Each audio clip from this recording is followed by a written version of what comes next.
Yeah, I need a bigger teleprompter.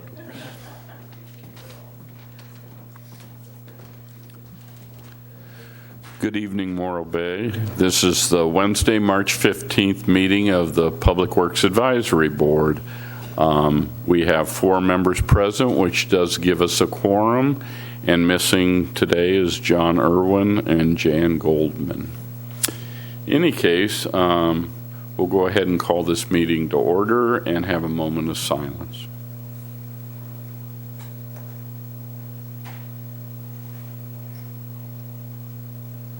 Okay, if we could stand for the Pledge of Allegiance.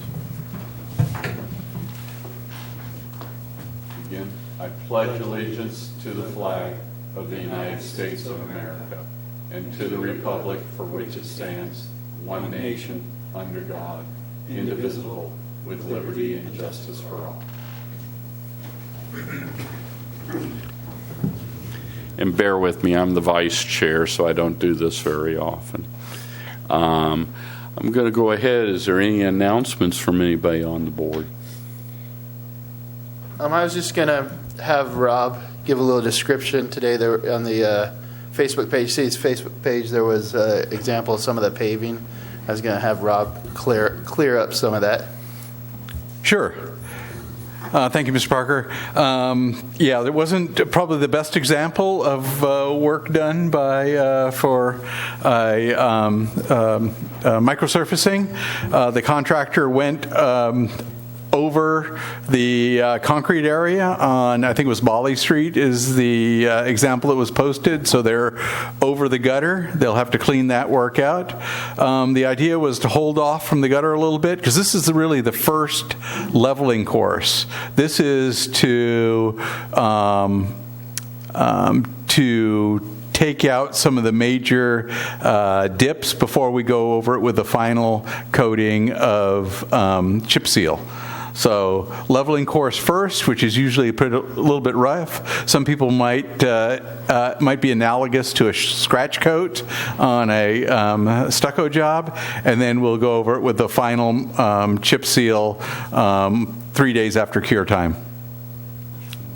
Thank you. So yeah, just to point out that's not the final coat. It'll be getting a second coat over the top of all those surfaces. Correct. Thank you. But we will need to clean up where they've gone a little bit wide and gone over the gutter area. Thank you, Chris and Rob. Does anybody else have any other? Let's see. Last week I attended a meeting that was presented by the Senior Center. It was a speaker. It was Mike DeMilo of Integrated Waste Management, and he did a very good presentation on trash and recycling. And I believe we need a lot more of that in Morro Bay, more educational programs on just what's involved in trash and recycling. And also this morning I attended a gathering that the Morro Bay Open Space Alliance put together, a tour of the Chevron property. So Morro Bay Open Space, as well as representatives from Chevron, took several people up behind the town. So it was very interesting. It's a lot of things that will be coming forward in the next few months and few years. That's it. Thank you. John or Stu, do you have any announcements? Oh, good. Oh, okay. And it appears there's no presentations. Is there any announcements from staff at all, Rob? No. I think okay. I'll make some clarifications probably when we get to the director's report, too. Oh, okay. Very good. Thank you very much. I'm going to go ahead and move to the election of officers. In reading the minutes, I guess it got continued to this meeting. I spoke a little bit beforehand, and I'd like to nominate Rick Deschler as the chair for the Public Works Advisory Board. I'll second that. All in favor? Aye. Aye. Aye. Okay, it appears unanimous. Okay, so do you want to take over now, or do you want to do it at the end of the meeting? Oh, okay. And as far as vice chair, I nominate Stephen Shively as vice chair. I'll second that also. all in favor? Aye. Okay. Now we're moving into the public comment period, and this is for items that are not on the agenda tonight that you wish to speak to. And what we ask is that when you come forward, you give your name and your city of residence for the record.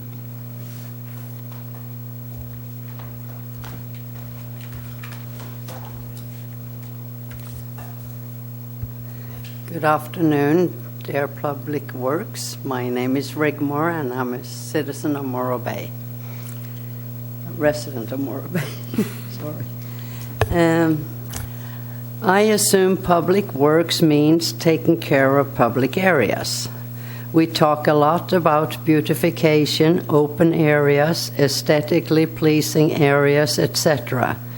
So I wonder if you can possibly consider moving all the trash containers that has been suddenly and sneakingly showed up in our public parking lot below the Surf Street bluff here by 1196 Front Street. They are not for the public's use, but for private business owner who does not have a convenient place at their business site for their garbage.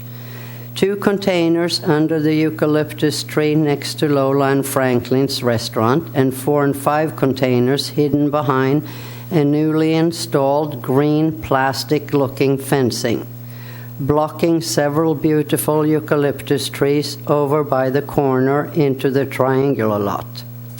The reason I'm especially annoyed by this has to do with my own bias.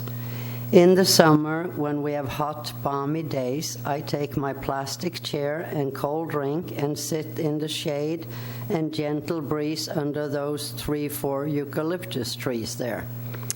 Even if I did not, why ruin a naturally pleasing area?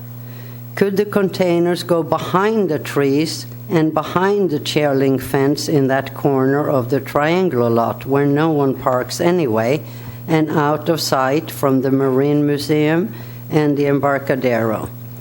And please tell the owners to keep the lids closed for stink and flies on days with no breeze.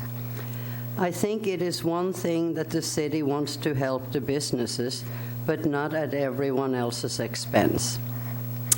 Hope you all had the pleasure with all the kids and tourists and residents with clicking cameras this weekend, when a bunch of otters and their babies congregated in the bay by the Embarcadero south of Gafco.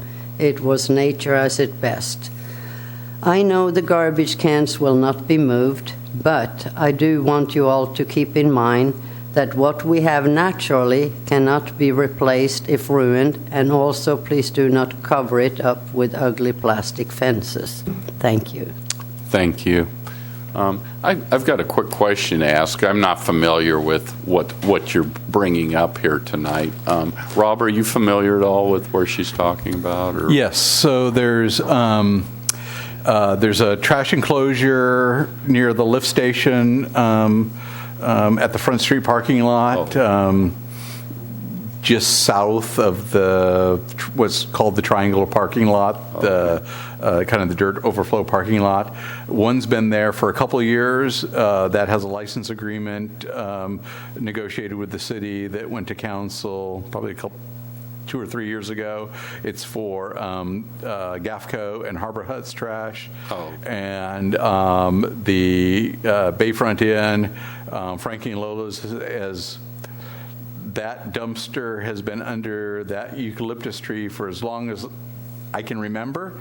And we are formalizing that with a license agreement. In fact, that license agreement went to council 2 meetings ago, and council approved that license agreement for them to move from under the eucalyptus tree to nearer where GAFCO Harbor Hut trash are located, and to build a trash enclosure for those also. Oh, okay.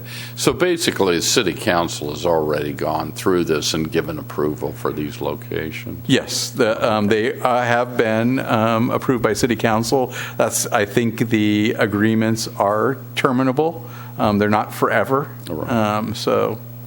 But since they've already taken action on it, I feel a little like it's probably beyond the purview of this board to bring this up at a future time.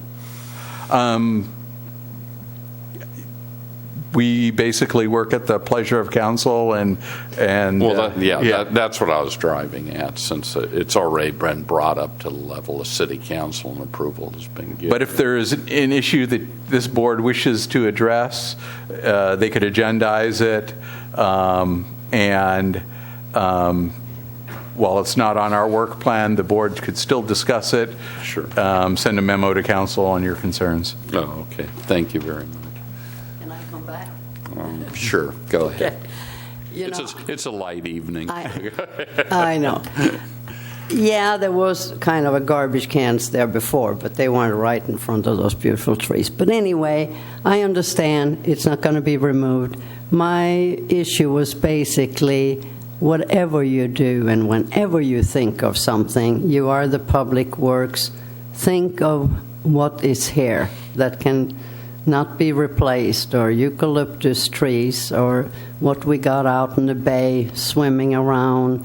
Don't put up fences, or I don't know. It's just, it scares me sometimes what, I come from a country where we had lots of beauty, and money sometimes took over these very small little cities, and then suddenly, now you got to have a fence because a kid can fall over. I mean, it's like, it goes and goes. So that was my main thing. Be aware of what we have. I know you're all guys up there. Guys don't think of beauty. It's where can I park my car? Where is, my oil cans? I want to scrape my boat. Where's the garbage? You don't have it in you, but maybe some of you do. I don't know. But I just want you guys to think of that. Thank you. I appreciate it. Thank you. Did you have something to add, Rick? I just wanted to ask Rob if those were open-ended leases or agreements, or is there a set number of years? I think you said they're terminable, as I heard. I don't think there's a term on the agreement. Janine has more detail. The agreement is a 1-year term that is renewable annually, and in the case of this one, the Public Works Director would be the one to be able to give that approval. For the other two, for GAFCO and Harbor Hut, those were executed through the Harbor Department, so the Harbor Department Director would have that approval. The agreement also does, so it's basically it can be terminated either at the end of the agreement or during the agreement, either by either party for any reason. So should the council someday take this up as a discussion item and direct that a new location be found, then those agreements could get terminated for doing that or modified okay, so for that. It can be worked with the public and with the various departments involved. Yes. Okay. Does anybody feel the need to have this agendized somewhere in the future? Okay. And I could add a little bit more to that. On the GAFCO one, I believe the issue, how it all started, their lease site actually goes out into the parking lot. Well, I was So their wondering, I trash assume was- it's on private, Well, no, not into the that parking lot. property there. But their renting. trash originally was where the boardwalk came in. Oh, And so when gotcha. that all got moved, they needed somewhere to locate it. I gotcha. Okay, thank you, Chris. All right, anybody else? Is there any other public comment tonight? Okay. I'm going to go ahead and move on to item A, which is the consent calendar. And as the consent calendar, it gets approved by voice vote unless somebody wishes to pull anything on it. I was not at the last meeting, so I'm going to probably recuse myself a little bit on what occurred at the last meeting. Otherwise, I'd like to hear a motion for the minutes as stated. I move that we approve the minutes of February 15th as presented. I'll I'll second that. All in favor? Aye. Aye. Okay. Moving right along, we're on to the business items, and the first one is the director's report. And so, Rob, I'll turn it over to you. Thank you, Mr. Chair, or Mr. Vice Chair. As you can see tonight, we have several of our managers, I think almost all of our managers that are responsible for various areas. So you'll see these folks on a regular basis, at least for the director's report item. So Can I ask if you might want to introduce them at this point? Because I know Rick, but I'm not sure of everyone else. I think it's so. Sitting to my left, here is Janine Burlingame, administrative analyst for the city that is responsible for our the runnings of the front office, and then also transit, and then our garbage franchise. Starting towards the center of the audience section is Damaris Hansen. She's our environmental programs manager. Next to her is Rick Miller. He's our new utility. Joe Miller. Yeah, Mueller. Is it Mueller? Miller. Oh, it is Miller. Okay. I got half of it right. Joe. I was confused. In any case. Me too. Joe Miller, who's our utilities division manager.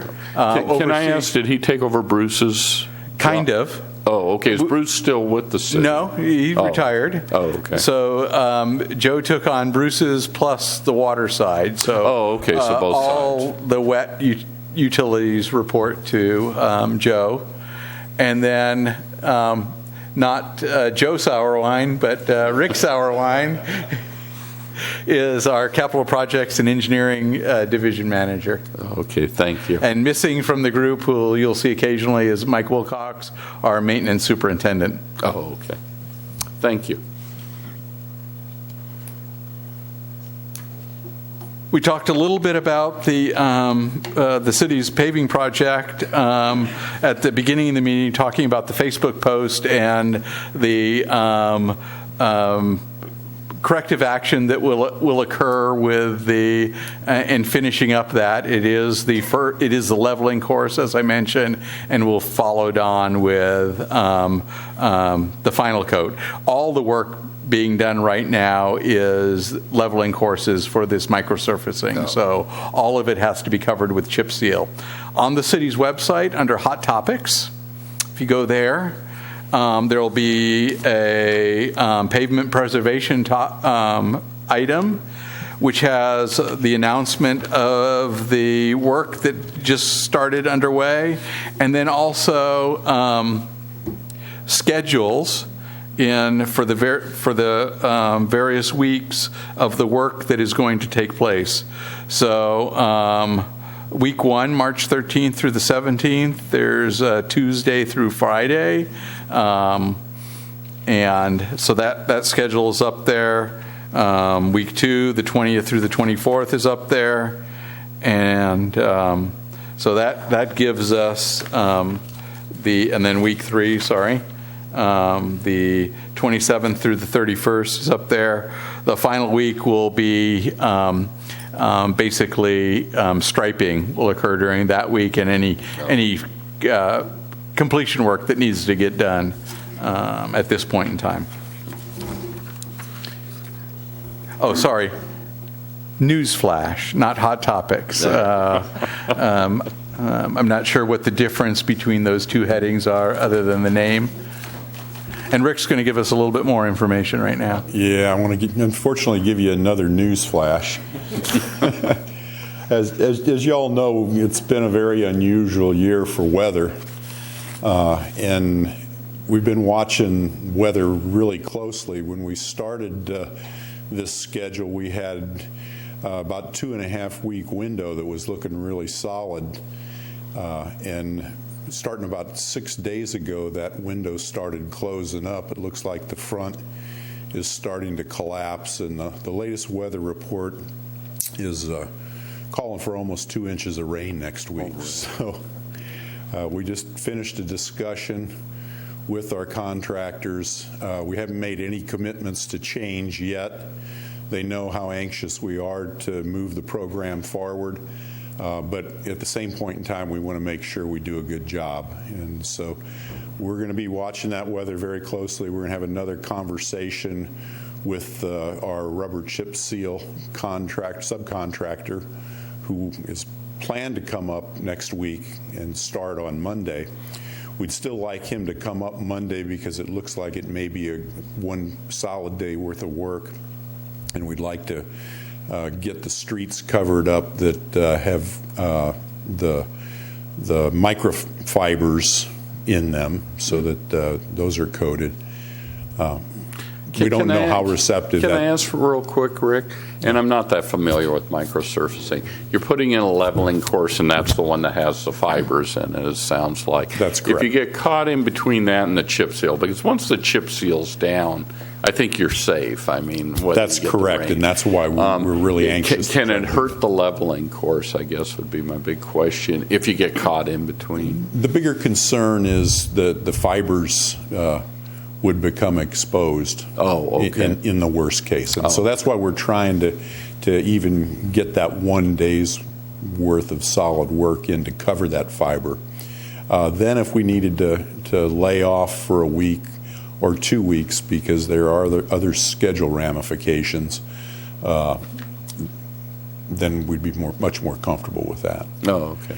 So all that to say, we're not giving up. We're hopeful of continuing, but we're also adapting to whatever weather is dealt us. So there you have it. Thank you, Rick. Okay, should I turn it over to questions? Sure. I would open up for any questions on any other items you might have. Okay, I'll start with you, John. Do you have any on the director's report? No, I didn't quite hear everything you said, but no, I don't think there was anything I was expecting. Oh, okay. Oh, there was. You were going to tell me about, you were going to contact the city of Grover to figure out how they had funded their street improvement or street reconstruction program. City of Grover funded theirs through a bond measure assessment, so they, I think, $40-something million in bonds they will be selling over the next 20 years or so. One issue that they face is it only included surfacing. It didn't include any perimeter improvement, edge improvements, or storm drainage. So they'll have to fund that out of their general fund. Okay. Rick, do you have anything? Just one more question on streets. Was there any attempt or any need to try to coordinate the garbage route days with the paving days? I noticed out in our area it was sort of an overlap as they were starting this morning.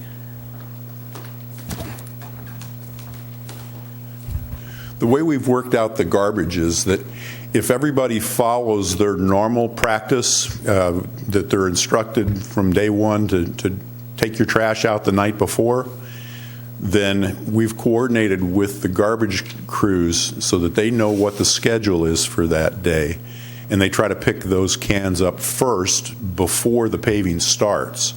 And so then the paving crew comes in, and before they start the microsurfacing, they just move the cans back into the driveway and go about their work. That's worked really well in all but a handful of instances. I think there were some recycle bins that got missed yesterday. And in that unlikely event, then all that a person needs to do is call the trash company. They will come out and they'll make an additional pickup at no charge because they know that there was interference with the street work. And I'd like to add to that, they did inquire from the city, and we did give them permission to start earlier than the 7 a.m. Muni Code start time so that they were able to get in and out in time for the paving crews to start at their normal time. Okay. And one more question. Sure. I've seen the barricades that have the dates posted on one of the streets, those sections of the streets. Are there notices to individual households as to, like, when they can drive on the streets, how long that they have to park someplace else because they can't get in or out of their driveways? Along with the barricades, every house gets a door hanger. They do? Okay. Yes. I'm not in one of the areas that had barricades, so I didn't know what the process was. Right. Thank you. And the dry time varies depending upon the weather conditions. A nice sunny day is really very helpful, but we're trying to get traffic returned within about 4 hours in most cases. Go ahead, John. Yeah, I just, as I was going for my walk today, a resident asked me, she lives on Fur, and she saw the sign which says she's going to have to park somewhere else for a couple of days.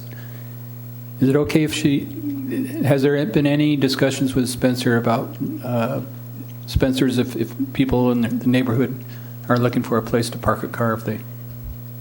No, we haven't had any discussion with them at all. There should be more than enough sufficient on-street parking available. Some of these places, maybe, but if it's a long block she lives on, and she's right in the middle, so she's just trying to figure out where she can park. Thank you, John. Stuart, do you have anything? Other than the concern that we are going to get the resurfacing done in a reasonable length of time and get it done right. I know I walked the streets. I had 3 or 4 residents call me this afternoon and say, there's a mess out here, and come and look at it, and there were some places missed and so on. And Mr. Lavick informed me that that was just the first run through and that they're going to come back and go over it and so on. One of the issues was that the distance from where they stopped with their slurry over to the edge, some of it is 2 or 3 feet and some of it is very close to it. There was also one resident that made a comment about he got some tar up on his decorative rock in his driveway and so on. And I said, well, you can probably get that off with a little kerosene, Dale. And so that's the issue. We're facing a weather issue, it looks like, coming up pretty soon. That's going to put the brakes on them doing that, isn't it? Well, if the weather forecast that we have right now holds, yes, it will. And that's what we're trying to plan for right now. I know on Koa and San Juan, just above me, the water always runs there. It comes out of a spring in the hill above it, and it comes around the corner and comes down that. And we got the leveling course on San Juan this afternoon. Yeah, and that's still going to not stop the material from sticking in there and getting the job done, I would imagine. Is that true? You're talking about the continued seepage of the water? Yeah. What we did today was plug that drain. Because even though it was dry in the morning, as soon as we laid the leveling course, it started draining again. So good. That's why the water was running down over their chip and seal or whatever it was. Okay. Thank you. Yeah. So we corrected that. Thanks. You bet. Okay, Chris, do you have anything? Is it just paving issues? No, it's the entire director's report. Rob, I was going to ask about the fire pits that got installed. I've noticed a few comments about those somewhat getting turned into trash cans. Have you had any input on that from any, or heard any comments? I know there was some concern that they would be used as trash cans. I'm confident that there will be trash in them occasionally, and our crews will have to take care of that. I think there's only, I haven't been out there today, but I think there's only one a fire pit installed. We also had questions, when are the other 3 going out there? Because we don't want to have to wait in line for our turn for the fire pit. And then we've also had concern about air quality. I think if folks follow the rules, burning dry wood or commercial charcoal and commercial logs, that will minimize that smoking effect. But you start to burn green or wet wood in there, it can be an issue. So I think or trash. Or trash, yeah. Plastic or other trash items, there's no place for the burning of that there also. Are you going to put up an information sign? There is information signs out there, and signs are also on the backs of each of the benches too out there. I haven't seen the fire pit. Is it like a can, or is it more like a fire ring? It's like a manhole ring. In fact, is that what you're using? It is Midstate Contract sells them as fire rings. Yeah, but they're the raised rings on them. They look to me like a manhole ring with the groove grouted. 2 or 4 foot. It's called Midstate Concrete. we filled in about 2 feet at the bottom of them with base, and then put a concrete bottom in them because our code requires that a fire can only be on a concrete surface for some unknown reason. Do you have anything? Well, I'm going to jump to the. I'm sorry, Steve. Can I just jump in? And Sure. I wanted to highlight one thing. In that spring cleanup week is coming around in a few weeks. And so I just wanted to get it out there for members of the public who are listening that that'll be held the week of April 10th to the 14th. You put your up to 2 cubic yards of waste out, and the garbage company will come along and collect that for free. If you have information, you can contact the garbage company, or you can look on the city's website. You go to our morrowbay-ca.us/spring cleanup, and that will take you to information, a little bit more information. There's also a discount for bulky item collection. You need to have that arranged with the garbage company a week before your collection date. But I did want to mention that as getting that information out there to the public. The cleanup week follows the yard sale, the citywide yard sale weekend. So if you don't sell your stuff in your yard sale, you can put it out at the curb.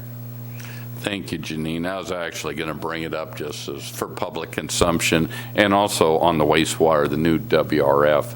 This is more for public consumption of where it stands. I sit on that board also. And that's the simple fact that we're moving towards the RFPs, the request for proposals, for both the lift station, the off-site, pressure line, and the line, effluent line, bringing it back. And in case the citizens of Morro Bay don't realize, at this point in time, it's going to happen down South Bay Boulevard, back behind Casa de Flores, and that's where they're planning to put the plan at this point. And I just want to throw that out there because I know it goes around a lot, and I've been intimately involved, but I'm always surprised when people are unaware of exactly where or how or what's going on exactly. This is moving along, and this is something you're going to see in the short-term order.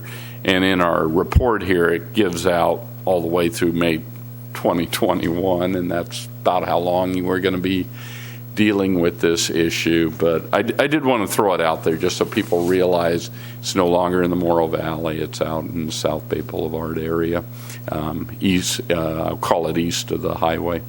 In either case, and there's a question actually, so I'll put Joe on the spot for a minute.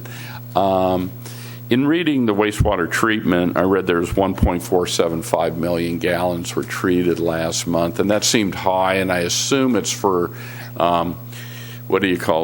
infiltration because of all the rains. And I guess, do we have any way of knowing exactly how much is raw sewage and how much of this is actually infiltration? Or is there any way to even gauge or measure that? Well, we can look at what our typical dry weather flows are. Oh, okay. So you- that's basic. And isn't it usually around $1 million or down Yeah, around it's 1? right around 800,000. Oh, 800,000. Yeah. So we are getting a bit in infiltration at this point in time.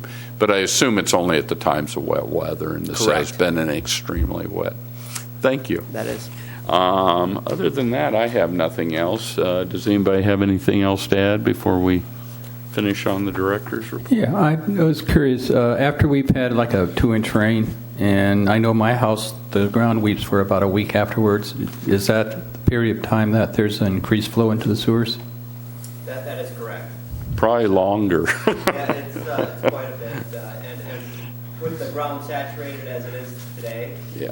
we see the inflow pick up relatively quick within a matter of hours.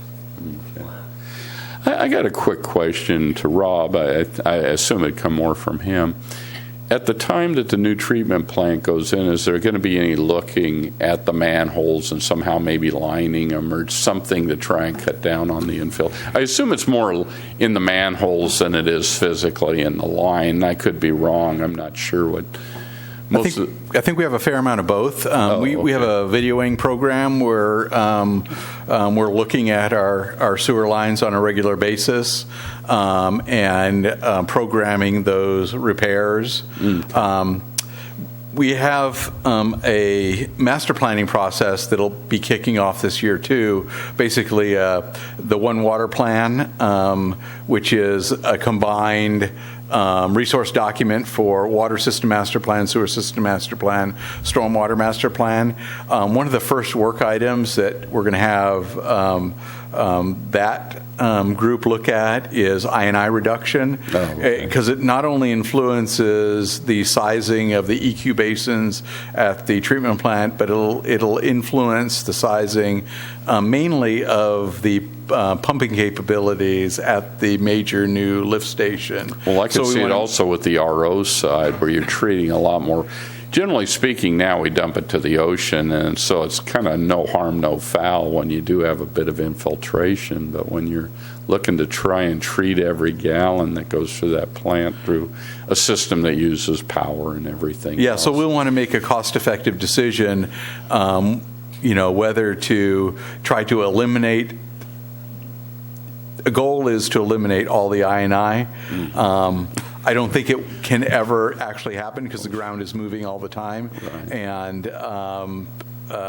cracks happen. These are man-made products, so it's a constant work effort to maintain that system. So I don't think we can ever eliminate it 100%, but we're talking a peaking factor for peak hour weather of 6 or more. Wow. So that's 6 times more than our average daily flows that we have to be able to convey from the existing plant site up to the new plant site and be able to treat that or provide some storage in the system to run it through the treatment. So that's why I said EQ, I meant equalization tanks to buffer that inflow. So you don't have to oversize the pumps. So we don't for have to that peaking oversize. factor. Yes. Okay. But I think a good hard look at that inflow and infiltration as soon as possible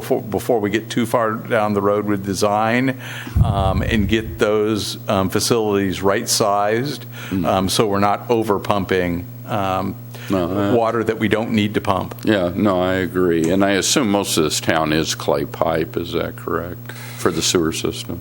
We have a lot of clay pipe. We have some transite. We have some plastic.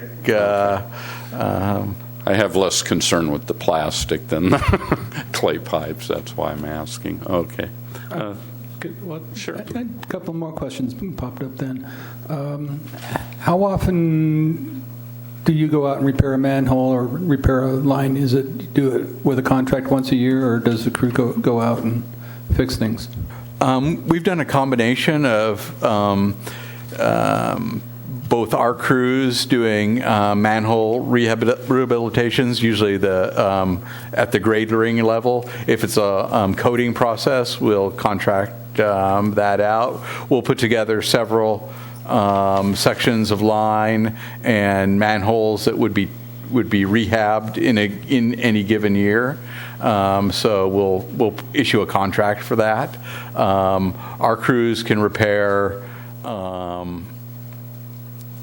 fairly shallow sewer lines. We just don't have all the deep shoring equipment to get very deep. And if it were a long section of pipe that we're repairing, it would take our crews away from kind of their regular cleaning duties. They would love to do it, but it may be more time effective and cost effective to hire a contractor to do larger sections. And then when we're doing lining, it's contractor work. We don't have equipment or staff to do lining. Another question which popped up was, what's your average peaking factor for dry weather? For dry weather? Yeah.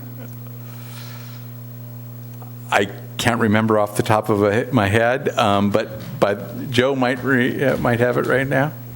Well, on a holiday weekend, it's typically about 3 to 3.5. Yeah. Okay, so it's double the flow. And then the other question that comes in, do you know which lines are most affected by this excessive peaking? I know that the trunk lines are most susceptible, so the Main Street trunk line is near capacity, or was near capacity the last sewer master plan update, which was 2005. We've seen some reduction in flows due to water conservation, so that's one of the reasons we're redoing this sewer system master plan, is to get not only the condition assessed, but also the capacity assessed.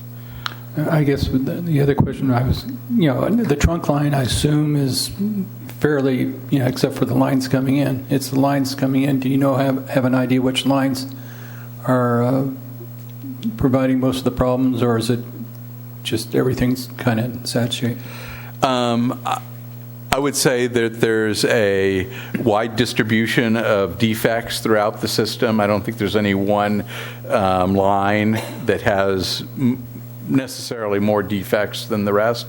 North Morro Bay is probably more susceptible than the southern part of the city, only because of the underlying soil condition. The southern part of the city is more silty sand, subgrade material. The northern part of the city is clay, more susceptible to expansive soil conditions, so that wetting drying cycle tends to move things around, and rigid pipe doesn't react well when it gets moved up and down, side to side. So the north is probably worse off than the south end of town. And I guess the other question then, when you line, about how many feet of sewer have you lined over the last? Well, let's say, do you have any idea where, once you line a sewer, it should be pretty well fixed for infiltration, is that right? Yes, and I don't have those numbers with me right now, so we can, work with Joe and I, and we'll get you that information. Okay. I'm just curious what the scope, how big a problem was it going to be? And I was going to say the main reason I brought it up is looking forward. Like I said, the infiltration's not a real problem when you're dumping it to the Pacific Ocean, but when you start running it through an RO system or other kind of filtration systems, the cost will rise. And it sounds like it's part of the plan, as you brought up, Rob, to look at the I&I on this once we get into a whole new treatment facility and where we're going with it. And that's the main point of where I was trying to go with the question. Yeah, we'll take a look at I&I before we get into the final design for the treatment facility, so that we get a handle on that and a strategy for any quick repairs that can be made to significantly reduce that. We'll have to compare costs, capital costs versus maintenance costs of I&I repairs. Okay. Would there be a contingency in the wastewater facility plan for addressing INI? So right now, it's designed to, based on the peak flows that we're seeing right now. So it is addressing a peaking factor of about 6 in the design, in the preliminary design that we've seen forward. So yes, there is an INI component in the design. But there isn't actually to address the INI, improving the situation. That's not part of the project then.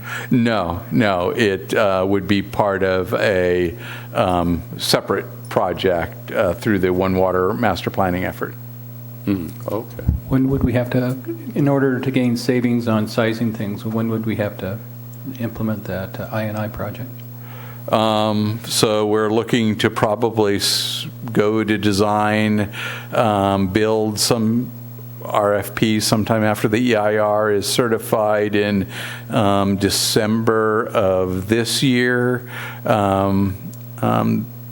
Probably have a couple years of construction. I would say that we have probably 2 years of time to make reductions in that INI. One of the strategies that we may use on the design build is to assume some reductions in flows and have a alternative bid item for additional EQ. So we'll have a cost for it, but we may not build that additional EQ if we achieve INI reduction. Thank you. Okay. If there's nothing else, we'll go ahead. There's no action needed on this particular item. Moving on to B2, and we get to hear from Janine, and that's the Short Range Transit Plan RFP Review Committee. I'll turn it over to you, Janine. Thank you. This will be a very short presentation. We have our short-range transit plan. It's a 5-year plan that needs to be updated, and we're putting the finishing touches on the RFP that is going to go out next Monday, seeking a consultant to do all the work related to updating the plan. So it's a combination of looking at our existing conditions, evaluating our operational, our financial over a few-year period, having some public outreach with the community on areas for improvement, suggestions for additional services or changes to services, interviews with stakeholders, which would be a combination of various advisory boards, councils, Chamber of Commerce, senior groups, those with a vested interest in the public transit that occurs in Morro Bay, developing a capital and financial plan, and then putting the whole thing together into the 5-year plan that would then come to this board for review and comment, as well as coming to the City Council for final adoption. So what we're looking for is one of the board members to volunteer, or you could be appointed by your other fellow members, however you decide. I try not to do that. We're basically looking for one member to participate in the RFP review committee. Oh, okay. And so once the RFP is actually out on the street, I would forward a copy of that to the individual that gets selected, so you would have a chance ahead of time to see what the scope of work. When is the time frame for this RFP? I might have missed. Oh, it's down. I'm sorry, it is down there on the. Yeah. So the RFP would be issued on March 20th. Proposals would be due on April 17th, so about 4 weeks later. Interviews are as needed if there were some candidates that the selection committee felt we wanted to get some additional information about the proposal or clarifications. We could hold interviews, and that would be the week of May 1st. The proposal evaluation and finalizing the staff recommendation would occur May 5th, and that would be shortly thereafter would be the staff report would be prepared for City Council and Council award on May 23rd. Oh, okay. And then work for the actual plan, all the pre-activities and whatnot, would be starting around mid-June. Okay. Well, I'm going to open it up to the board. Is anybody here interested in taking on reviewing the RFPs? I saw Rick was generous enough to take over the chair. I saw Chris last month take over another one of these. Didn't you get appointed to something at the last Yeah, meeting? we just had a couple meetings this week, but actually that first week of May, I'm going to be tied up with the car show, so that's not Yeah. going to. Unfortunately for me, this is falling in the same time frame as I'm doing the RFP for the lift station and the off-site piping for the WRF. So I'm looking at Stuart and John. Do either of you want to take this on? I'm okay for doing it. Oh, I okay. don't have a problem with it. Okay.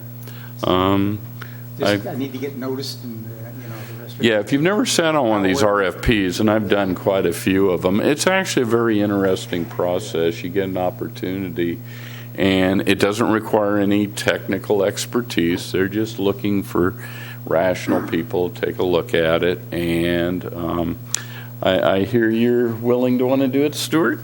Okay. Don't bring my computer home. Okay, well, I'm going to put it out to somebody want to make a motion for Stuart? I'll make a motion for Stu to sit on the RFP committee. I will second that. Okay, all in favor? Aye. That was unanimous. And, so you're all set, Janine. There. Thank you. And Stuart, I will give you a copy of the RFP once it's finalized and issued, and then certainly give schedules and notification when proposals have been submitted and when we're ready to start working. Okay, thank you, Stuart. Okay, I think we can move on to item B3, and that's the Public Works Advisory Board work plan. And I wanted to make sure, did they finalize a date when we meet with City Council on this? Not yet. I haven't heard from the entire committee yet on availability. Has everybody seen the email that came out? Oh, okay. Stuart and Rick. Hey, they're both here. Yeah, So the meeting, I guess, since we're all here and this is an open session, we can, the meeting tentatively, 2 dates, April 11th or April 25th. Right. If you have time constraints for either one of those dates, let me know. I'm good for either one. Okay.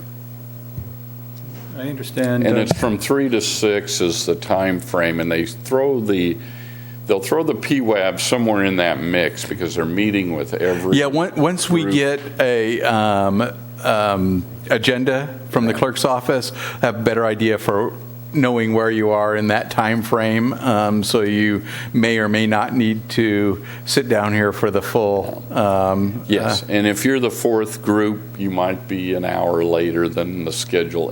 Sometimes it runs longer than it runs shorter, but. Typically, yes, it'll run longer. Be sure and let him know so we can get together. It's going to be a joint meeting. Most of you have been on it. I don't think you have yet, John. Rick, maybe I'm not. No, I don't think you sat through it. Yeah, so it's a joint meeting with City Council to go over the work plan from each of the advisory boards. Right. So we have 2 nights that this will happen on, the 11th and the 25th. They'll divide up the boards with those 2 nights, and based on board member availability, and council will discuss work plan efforts for this coming fiscal year. Okay. So look at your calendars, and One of those is our PWAB meeting next week. Is that? This is a joint meeting between us and City Council, so it's a special It's a whole meeting. different week than all those weeks. Yeah. Yes. Yeah. If I have a preference, I'd like to be on the same night that CFAC is Citizens Finance Committee is meeting. okay, I'll relay that to the clerk, so you don't have to. Oh, I thought they shoved them all into the same date, though, don't they? Last year they divided them up into two dates. Yeah. Oh, okay. I didn't remember that. Okay. What was it? Yeah.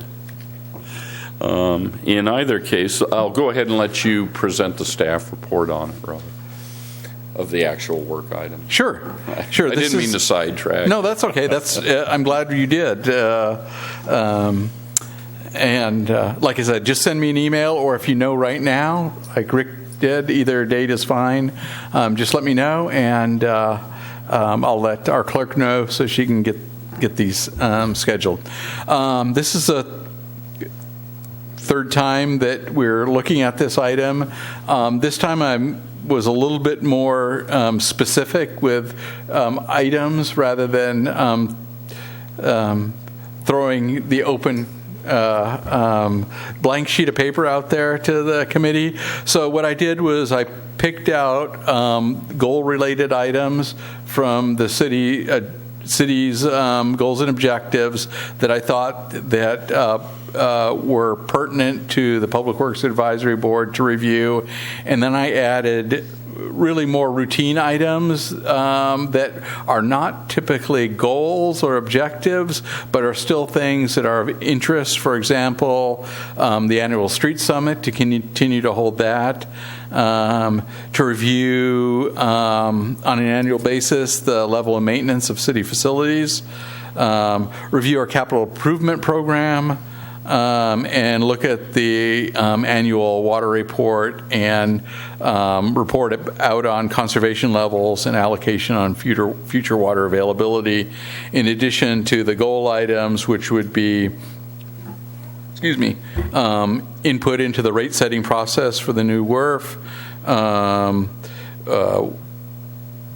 being engaged with the city's One Water planning effort in water supply options, to look at parking management plans in the goal to look at alternative parking in the downtown and perhaps the option of a couple parking structures, to provide input in the general plan LCP rewrite process as related to public works issues such as traffic, water and wastewater, and the water and wastewater will actually come through the One Water process, and then to provide input into the code enforcement outreach process on existing codes related to issues within the public rights-of-way. So that those would be like parking issues where 72 hours large vehicles parked on the street or extending into the street,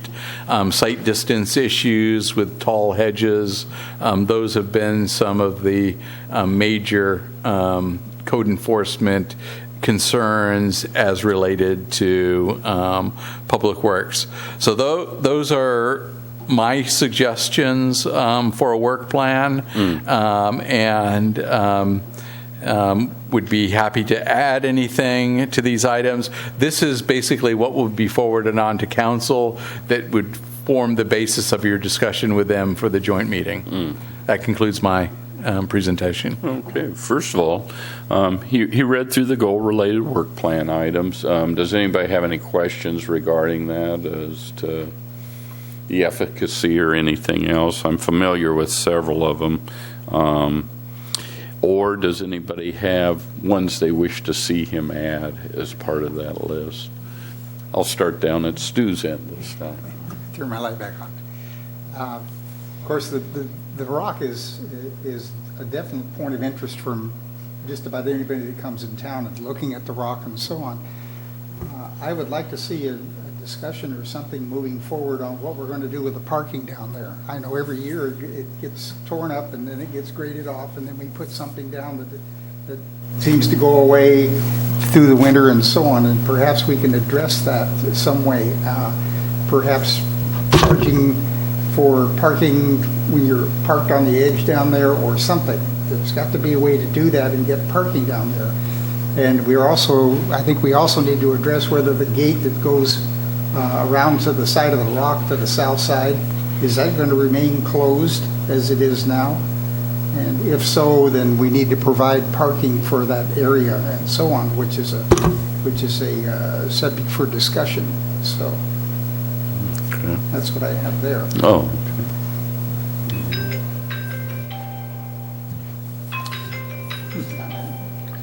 I must admit, I think we did bring this up once before, about a year and a half ago, didn't we, Stuart? And I was trying to remember, there was rationale as to why they couldn't pave that area around the rock. Wasn't there, Rob? It's come up before. It's about 7 acres of open area. It'd be a very expensive paving project. to pave the entire thing. Right. There's been initiatives brought forward to council over the years about paving portions of it and improving portions of it that haven't moved forward, I know. I think mainly due to funding and other priorities. But if it's the board's desire, we could put it on the kind of the menu that will move forward to council to see if there's what the reaction to it is in your joint meeting. So there was nothing that happened at city council level that maybe removed it from the last go around. I couldn't remember, that's why. Because I do remember Stuart bringing this up, I thought a couple of years ago or something. I don't think there's anything precluding us from bringing it up items again. back up that Okay. maybe didn't make it on previous work plans. How does everybody feel about having that added as one of the... Well, maybe a strategy would be to go through the entire board, get your ideas, and then I could That's a good read it idea, back to Rob. you, and you could take a vote on them. Okay. Each That's one line strategy, item, or yeah. you could discuss them one at a time. Okay. Chris, do you have anything you'd like to say? No, I'm fine with the list, and I don't know if these are any ranking order at this point. They're unranked, and I thought that would be more appropriate for your discussion with city council. Okay, yeah, 'cause for the top one, the improved trash collection and public restroom, that just seems to be a constant item that we hear. On the first page. John, do you have anything? Yeah, the one thing that pops up is council decided they're not bringing the financing of the street maintenance plan up until 2018. Which election were they going to shoot for? I think they were going to shoot for the November election. So by this November, we should start having some, there should be some Public plans. information on that issue. Yeah. And so I would think that if we're going to make any sort of progress at all on the streets, we need to start collecting the information to take to the public, say June. And that probably should go on there as, information collecting for street maintenance funding. Okay, Rick, do you have anything? I would like to see a comprehensive educational program developed dealing with garbage and recycling. As I mentioned, I attended that meeting that the Integrated Waste Management Board provided to the Senior Center, and there were a lot of people in the audience that had no idea, the right way to do things. And I think most people in town, there's lots of rumors, but there just isn't a good educational program on that. In the olden days, when there was competition for the recycling program back in the 90s, the part of the franchise agreement was that they would provide consistent educational program, materials being sent out. And now it's sort of gone by the wayside, and it's just a matter of relying on the Integrated Waste Management Board to do anything. Or that little section in your phone book, if you're still getting a phone book, people know what that is. So I would like to see that developed and discussed at the board and with staff sometime. Okay. And for me, actually the one John brought up regarding that street improvement tax measure, that's number 3 on your goal-related work items, I think. Didn't that cover basically the same thing John was asking? Yes. Oh, okay. So from that standpoint, it's already on the list, I think, unless, John, was there anything you were changing from that? Well, Or timing more, was it? Timing more was more. okay. I mean, if you're going to be successful on that, I think it's going to be. You're going to have to. Don't want to surprise anybody with that one. No. And like I said, the details of these, I think, will be some of the discussion with City Council during that meeting. Okay. And for me, I'm happy with what you came up with, Rob. I think one of the biggest ones, and probably the biggest, I'm afraid, shock might be the first one, which is the new rate setting process for the WRF. Unfortunately, we just passed a rate increase here about 2 years ago, I think it was, or a year and a half No, it's ago. about a year. It was Yeah. I guess I heard it 2 years ago, and by the time it got into play. But in either case, it is going to go up again with the movement from the Morro Valley down to the South Bay Boulevard site. They are seeing costs coming in excess of what they originally planned. Would that be the best indicator, Rob, of it? Or some of the treatment processes, maybe. But from a standpoint of cost to the city citizens, so to speak, that's probably going to be the single biggest one. I think we do need to, when I'm talking about priorities, I see once you get that new report, I'd like to see that come back to this board, because it's the kind that fills a room. Yes. When you put it out, and it may go more than one meeting, I don't know, but I kind of see that one as like the 500-pound gorilla in the room a little bit, as far as some of these things go. And actually, that one will probably start in this fiscal year and extend on into next. Oh, okay. And and it is waiting for the actual report to be prepared. Right. So, but I see that as one that's very important on this one list going into it. And the street improvement tax measure, just so if not everybody's aware, it barely got defeated because it was one that required a 67% approval rating and voting, and it came in at like 65 or 66. It was somewhere very close, and it was countywide. And I think we talked about this before, that they'll probably be looking at that'd be more of another local tax measure or something along those lines. And that is a very important one too, because at the end of the day, it costs the citizens for these things to go through.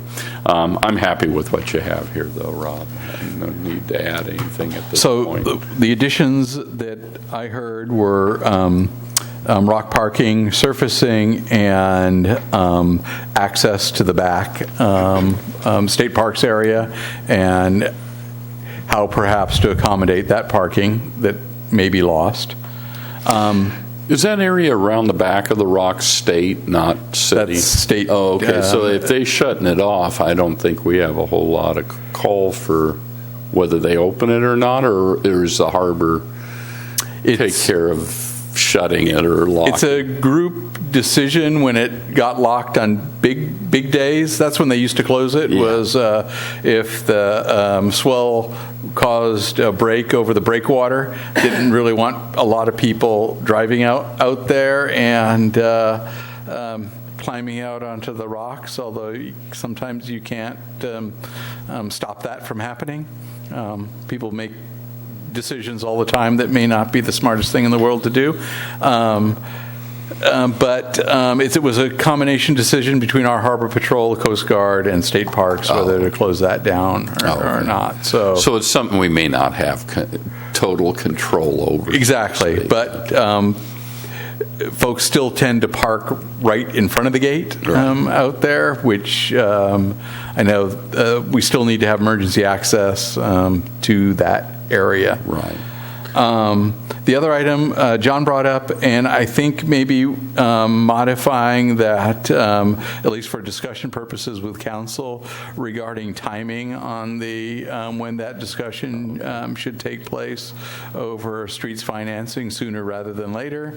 I got the impression the city council didn't really want to hear anything until 2018, and that might be a little Too late. Yeah.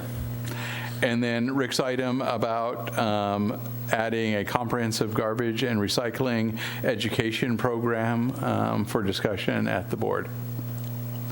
I got a question on one, Rob. The code enforcement item, it mentions in related issues within the public right-of-ways. What sort of, is that like A-frames, or what sort of items is that? The ones that we've heard about so far are, for example, like trailer tongues extending out into the, in somebody's a boat or trailer, RV trailer parked in somebody's driveway, and the tongue extends out into the right-of-way. Other topical items that have been discussed relating to code enforcement have been trash cans in the right-of-way, hedges that are over height. How about a tree in the middle of the road? Excuse me? How about a tree in the middle of the road? Tree in the middle of the road. I think every city has one. No, hedges could be a problem at intersections and sight distance around corners. On that same subject, I know when the code enforcement was being initiated, and then it was pulled back, and they were going to be reviewing some of the hot topic codes.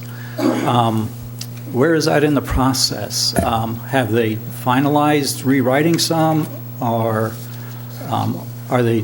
have they gone back to complaint-driven enforcement? Not back to complaint-driven enforcement yet. Council wanted to hear back from code enforcement, and just making its way back onto the agenda. I think sometime later this spring, we'll see that item on the agenda. Has it been discussed at the Planning Commission? They're the ones that would be initiating some of the code changes. I think it was going to go back to council directly for direction, and then to the various boards as needed. Okay. Do we want to take a voice vote on the items as a group, or do you want? I'd like to make a comment first on Stu's request for the paving of the parking lot out there.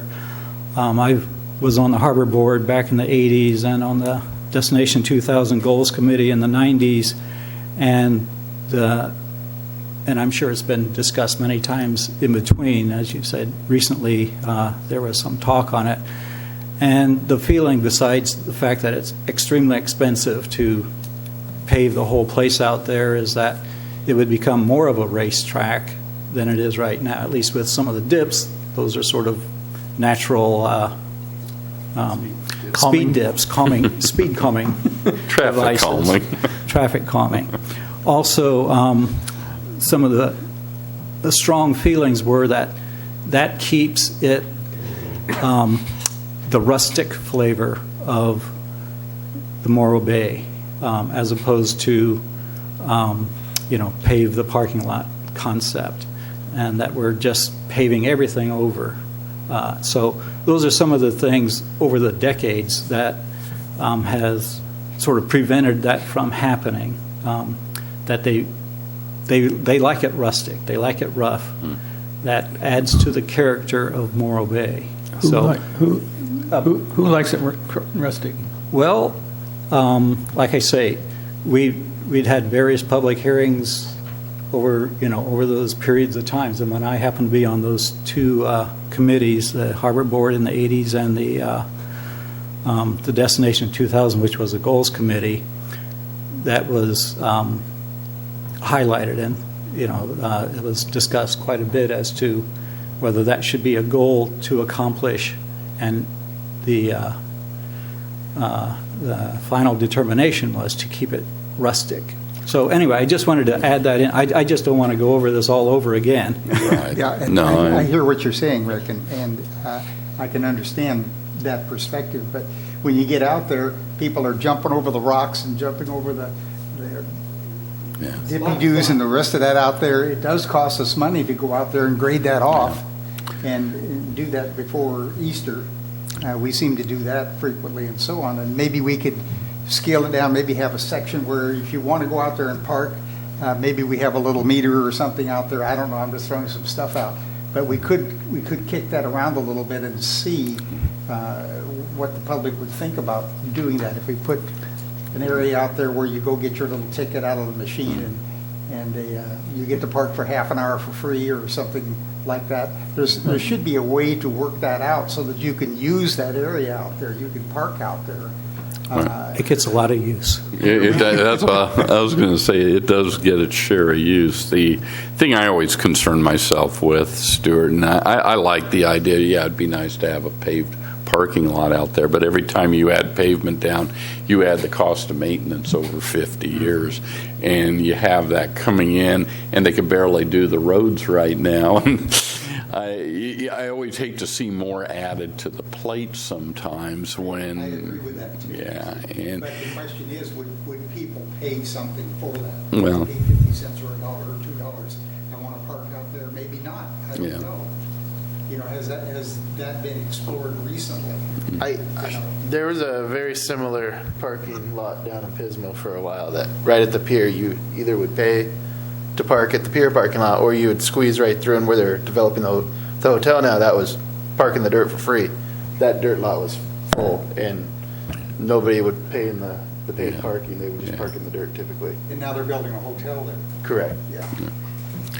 Yeah, to me, this is always one of those ones that's very, because in a perfect world, yeah, it does sound nice. I'm just not sure the money's there right now. We're talking about trying to pass a bond, or not a bond measure, but a measure to raise monies for the roads, and here we're looking to put more pavement in. That always concerns me a little bit. It does work. The cost of grading that lot, I doubt, is very much. I assume you get a motor grader out there on one day and knock it off and move on once a year or twice a year or whatever it is. Is that correct, Rob?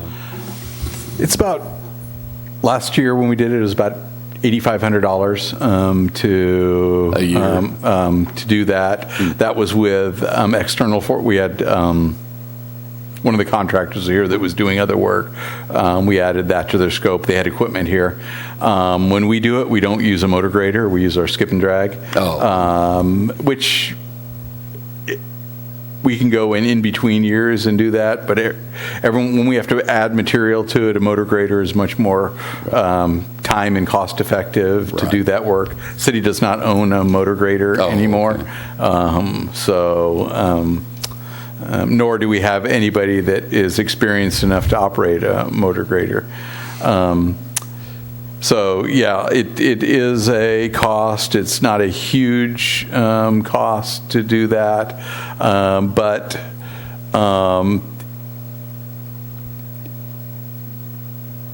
it does. The parking lot needs, in my opinion, maybe it's not pavement out there. It needs some form of traffic control out there. It's a Wild West, especially on a busy weekend. Not to belabor this point, but if somebody can explain to me, how do you get into the parking lot and how do you exit without kind of taking your life in your hand? With everybody makes their own route across that parking lot. I don't know of right off the top of my head of a way to delineate that better than we have out there right now. And it really is only when it's busy. Early mornings when I go out there to get in the water, it's not an issue. Right. It's more on the busy weekends. It's up to this board to put it on the agenda, whether you want to talk with council about it, and then out of that council meeting would become the final work plan. So, well, how do you guys feel about going ahead and putting it on as an agenda item?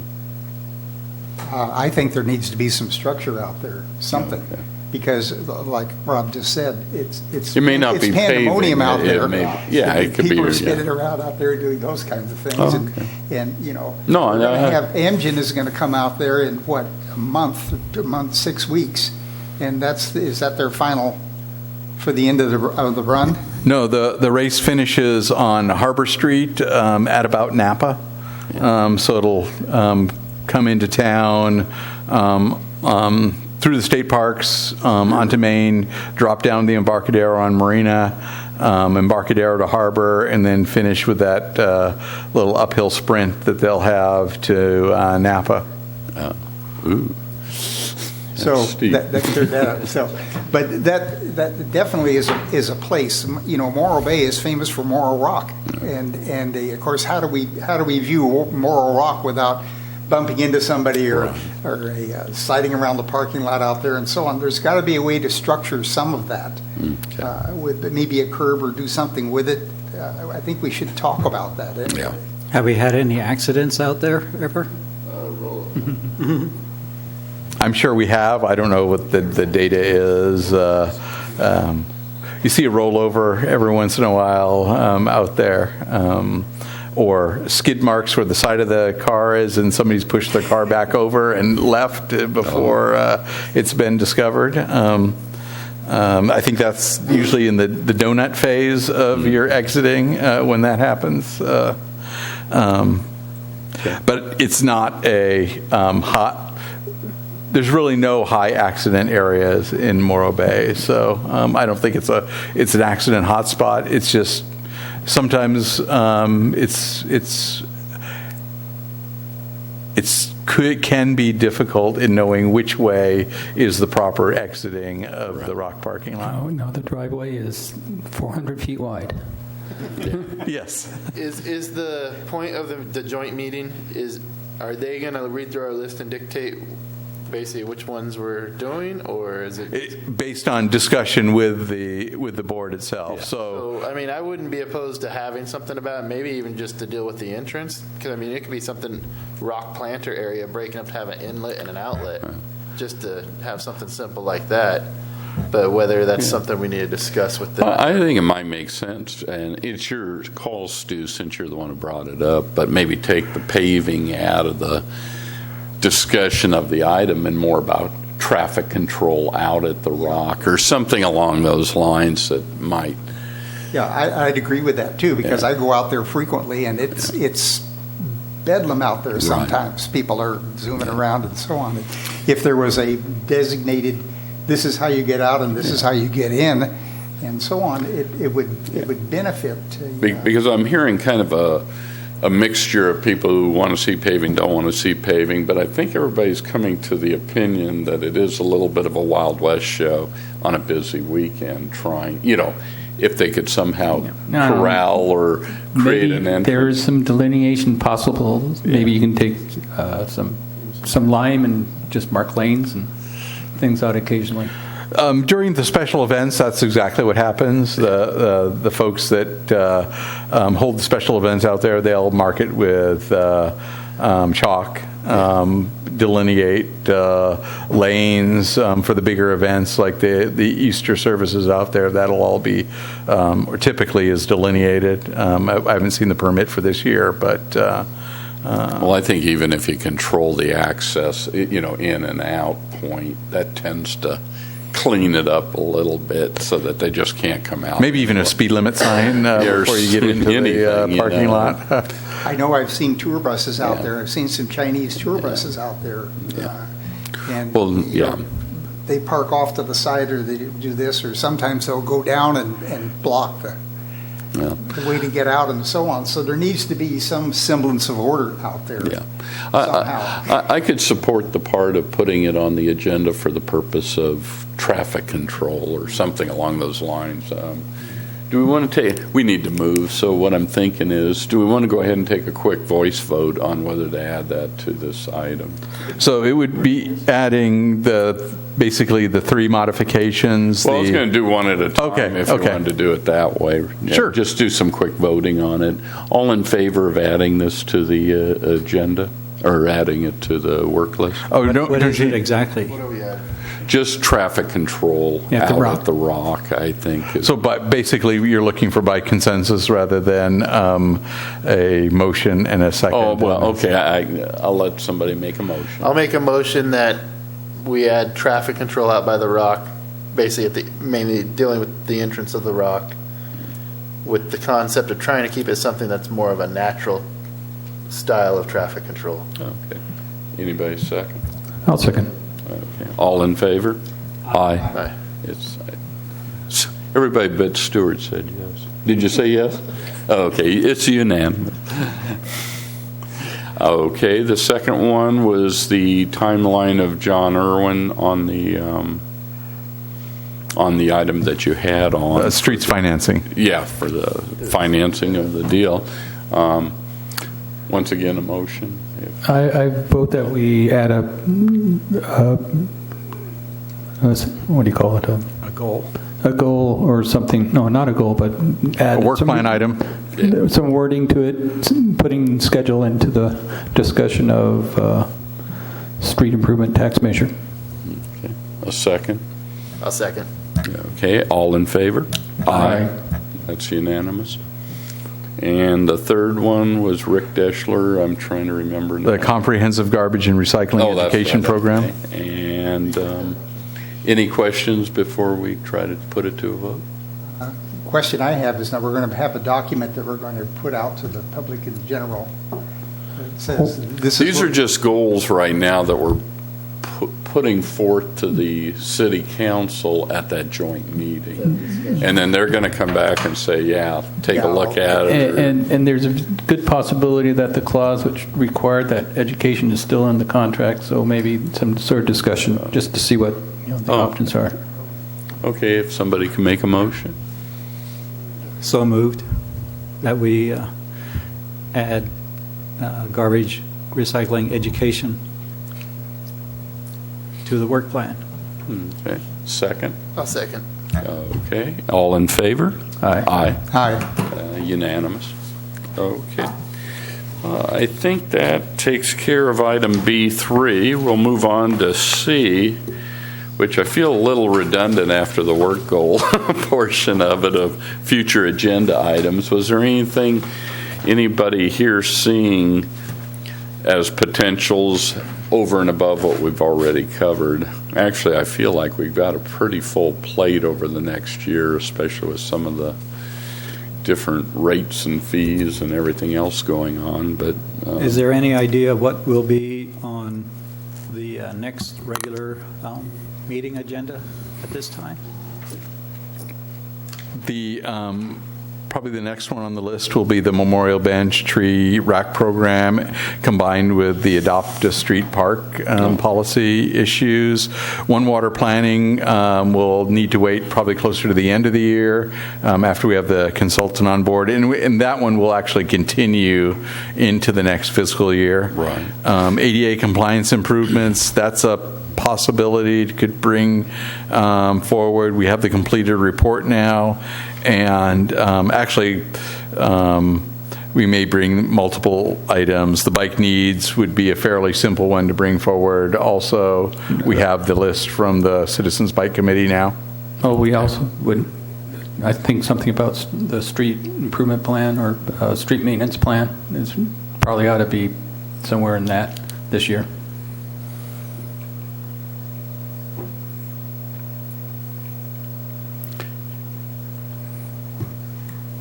Okay, got that. Oh, okay. There's no action taken on this. He's putting out the potential future items. Exactly. And so what you did, John's correct in the sense that you could be additive to it. It's not to take any away or anything like that. So does anybody else have anything that hadn't been brought up previously with the work goals of the city council? Okay. And then I guess item D is we move to adjournment. And so with that, this meeting is adjourned. See you all next month. I don't remember the date. Do you remember the day of the next? 19th is the meeting. 19th. April 19th, Oh, but okay. we'll see you either the 11th or the No, I was talking of the 25th general edition. meeting Yeah. at the PWAB, so we'll adjourn to that meeting. So we'll have both the council and the standard meeting then. Yeah, we'll have 2 meetings next month. Oh, Okay. no, I'll have 4. Depending on which committee.